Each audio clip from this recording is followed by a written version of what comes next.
Now we're going to take a look at 1-7, the distributive property. The distributive property tells us the following. If we're multiplying A by the quantity B plus C, we can rewrite this by distributing or multiplying the A by both terms in this expression, giving us A times B, or just AB, plus A times C, or AC. These two expressions mean the same thing. Similarly, we could have subtraction joining the B and the C in the parentheses, and we can also distribute here, giving us A times B minus A times C. The distributive property is great in that it helps us with mental math. Taking a look at these examples, let's evaluate the following. If I asked you to multiply 13 times 103 in your head without a calculator, you might think that would be really hard. However, we can rewrite the number 103 in a different way that will allow us to multiply this quickly and easily. 103 is the same as 100 plus 3. So we can write it like this. Now, we can use the distributive property. It will be much easier for us to multiply 13 times 100 and add 13 times 3.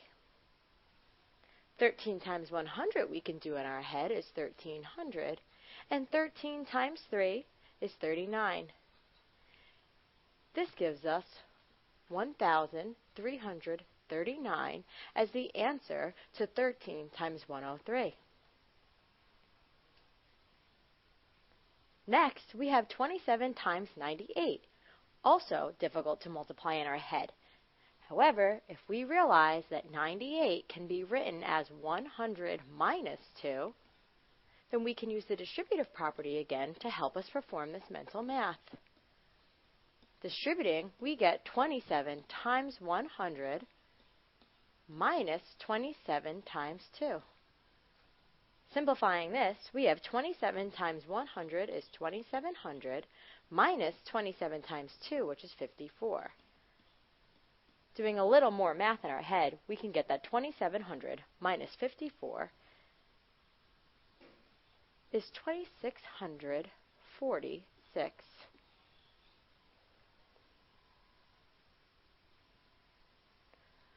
Moving on in our notes, it'll be important for us to simplify the following expressions using the distributive property. An algebraic expression in simplest form must have no grouping symbols, so none of these parentheses can be here when we're done. Looking at example C, let's try to use the distributive property. We're going to multiply the 3 by both terms in the parentheses, giving us 3 times 6x minus 3 times 4.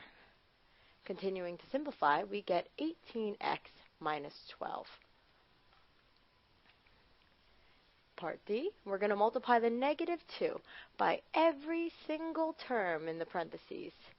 Make sure to be careful of the signs.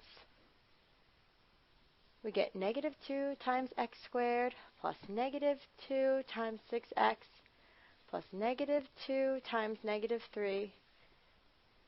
I'm going to go to the next line, plus negative 2 times y plus negative 2 times negative y squared.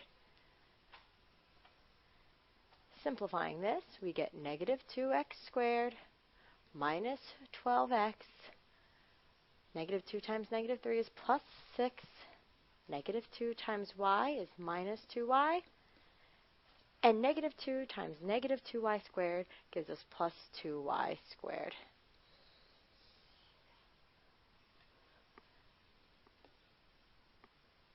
In part E, it's almost like we're distributing backwards. You can look at it and make your arrow go either way, but we'll be doing exactly the same. 3x times 2 minus 4 times 2 gives us 6x minus 8. And last but not least, let's take a look at this example, which we might see often.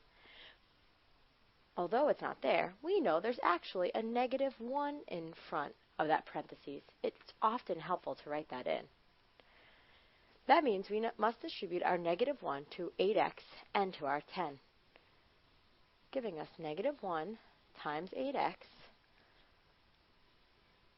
plus -1 times -10. Simplifying this, we get -8x plus 10